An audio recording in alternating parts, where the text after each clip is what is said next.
Yo, what's going on, guys? Hang and Hunt Outdoors here. My name's Dimitri, back with another video. If you guys are new here, thank you so much for stopping by. In today's video, we are going to be installing a sight. This right here is an Axcel Landslyde onto a Mathews bow, Mathews Face 433 to be exact. As you may know, the 2022 and 2023 models of the Mathews bows have a bridge lock system, so the sight and dovetail actually slide right into the bow. But we are going to be going over some pro tips, and we are going to be setting our first, second, and third axis in this video. So if you guys are interested, stay tuned. Let's jump right into it. Alright guys, real quick before we jump too far into the video, I just wanted to mention a few things. If you guys are liking the content so far and you are liking the channel and what we do here, please make sure that you smash the thumbs up button on this video and others. Basically, it really helps us grow. It just tells YouTube that you like the video and that someone else might like it as well. And it will try to send our video out to more people to watch. That really helps us, grow. It gets us out there to more people, and we would much appreciate it. Alright guys, so we got the bow up in the vise here, and what I'm going to start to do now is install the sight. There's two bolts here on the Mathews, one here and one here, and that is for anyone using the fixed frame mounts for a sight. These basically just get put here, and you get two screws that go in through there, and that's a fixed mount. What Mathews did is they left a little channel through the bow here that a dovetail for a sight can actually slide through. And this quite literally slides right through that bridge lock system and mounts directly inside the bow, and then it allows you to adjust forward and backward. Very cool system. That's what we're going to be installing in on this bow. Now, I'm sure there are other videos out there showing how to install the fixed frames. I believe I actually did a video on that. As well as there are other videos showing how to install a dovetail without the bridge lock, just a straight up block mount system. But for this video, we're going to be installing this. Your bow should have a card like this included wrapped around the back. This little grub screw will be installed in the back here. So basically you have your two screws here for your fixed frame scopes, the way that they mount.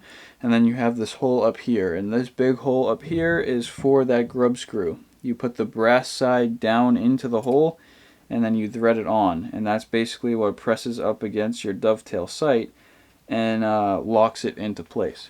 So then you kind of just set it. I'm going to set it somewhere in the middle here, like so. And then you can actually see that little screw come down, and you can see where it's going to impact. So right there, it's impacting on a hole. And you just go ahead and screw it down and tighten it into place. Alright guys, so what we're going to do now to start adjusting the first, second, and third axis is we're actually going to start off just by leveling the bow on the string, getting the string nice and level.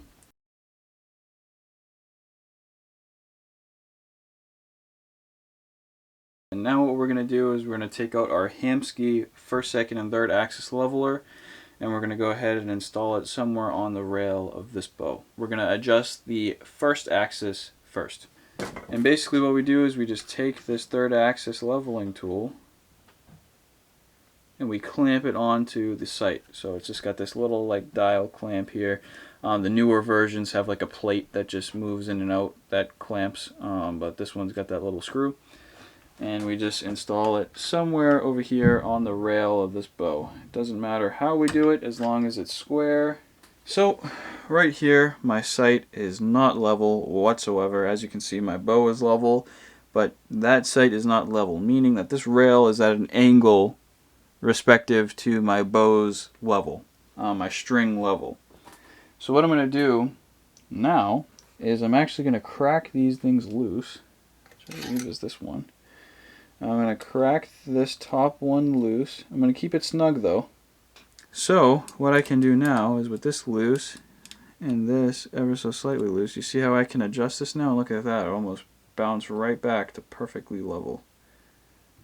What I'm going to do is I'm just going to tighten up this top one ever so slightly so that I can move it.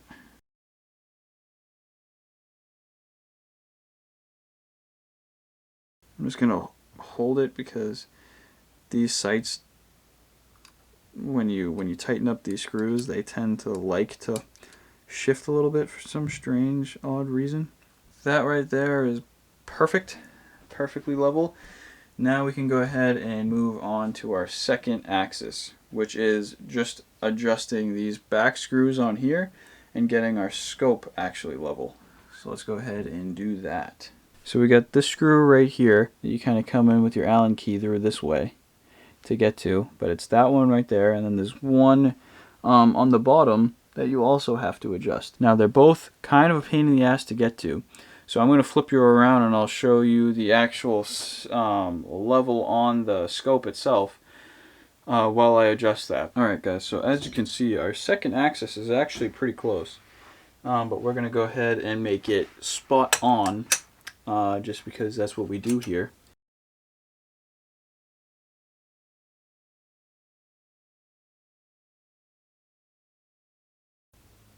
We are pretty much dead nuts. I don't know if it's as good as I'm seeing it on the camera. It might be the angle. It might be a little off because I think it does look a little off on the camera. But for my eyes right there, that is absolutely perfect. So what I'm going to do now is I'm going to go ahead and adjust the third axis. And the way that I like to do this is a little unconventional probably. And I leave my hamski level on. You guys can't see this, you're a little too zoomed in. But I have my hamski level still on. And it's still perfectly level. And what I like to do is in the vise, I'll tip my bow forward. And then I'll go ahead and adjust the third axis, and I'll do that now.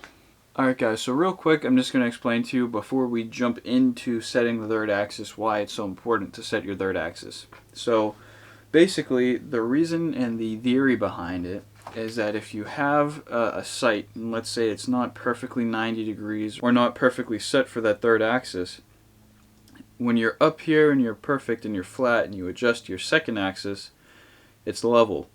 But then you go ahead and you point down and you see how my hand is upward at an angle like this. You know, you can do this all you want and you can get a level to sit level.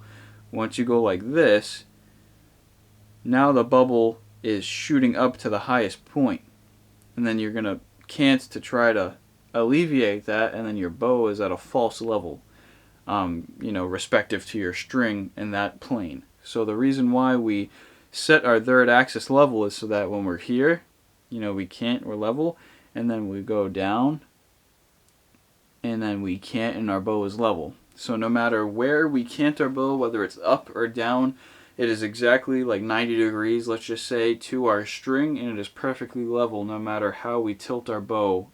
Whenever we go to adjust and fix level, it will always be level. So that's why we do that. So the way that I like to do it is I actually like to keep my hamski third axis level on here, and I like to clamp it to my frame, because my frame is going to stay stationary whether or not I'm pointed up, down, whatever. This will stay stationary. The adjustment is over here on the scope end.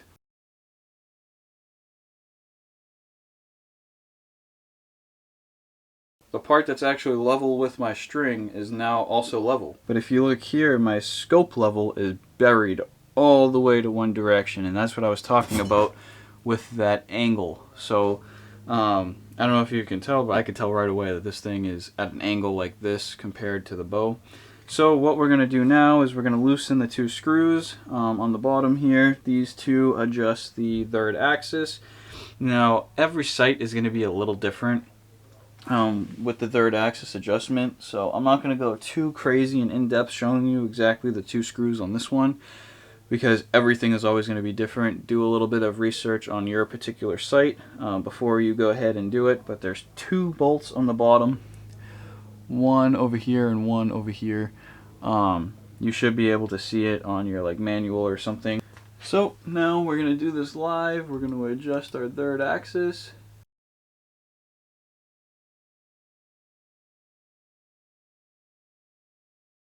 And that right there is dead nuts. So we can go ahead and just tighten these two screws up just a smidge. Alright guys, so now we should be perfectly fine to take off our hamski third axis leveling tool. Alright guys, so that is going to wrap up the first, second, and third axis portion on how you adjust this sight. Now what I would recommend you do is go out there and try to shoot this thing at 20 yards. And basically the reason why I say that is because there is a dead stop on here that you can adjust that limits how much you can move your sight housing up. And there are holes over here that you can adjust. And what I would recommend you do is go and shoot, and if you're really low or really high, adjust this bar first and then retune or re-level your first axis. And what that will allow you to do is to get the most travel out of your sight afterwards, so that you don't have to have your dead stop in the center of the rail and then you can't go down as far, you know, because you didn't adjust the actual rail placement and instead you adjusted your dead stop. So I recommend go shoot at 20 yards, get comfortable, but before we do that we have to tie in our peep sight, and that's going to be in the next video. We're going to do some adjustments and tie in our peep sight, as well as you want to adjust the placement of this at 20 yards. You also want to adjust your placement of the actual dovetail, and how you do that is you pull the bow back, you look through your peep sight, and then you go ahead and adjust the scope in or out so that you have a hairline of daylight through the peep sight around the scope housing inside. Because then when you go outside, it's brighter, there's more light, it's going to close that up. So inside you want a hairline of daylight around your scope housing through your peep sight.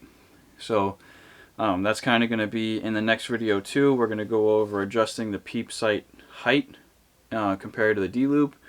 And then we're going to make some adjustments to the sight. So it's kind of hard to make individualized videos because of this. The sight and the peep sight just have such a huge play and they work together so well. So that's going to be in the next video. We're not going to go into that here because we're already pretty long on this video. But with that being said, that's going to sum up the video. Thank you guys so much for watching. If you like the video and like our content, a thumbs up would be huge. Like I was saying, you can go ahead and check out the link in the description below to go enter in that giveaway. Thank you guys so much for watching. We'll catch you in the next one. Ciao, guys.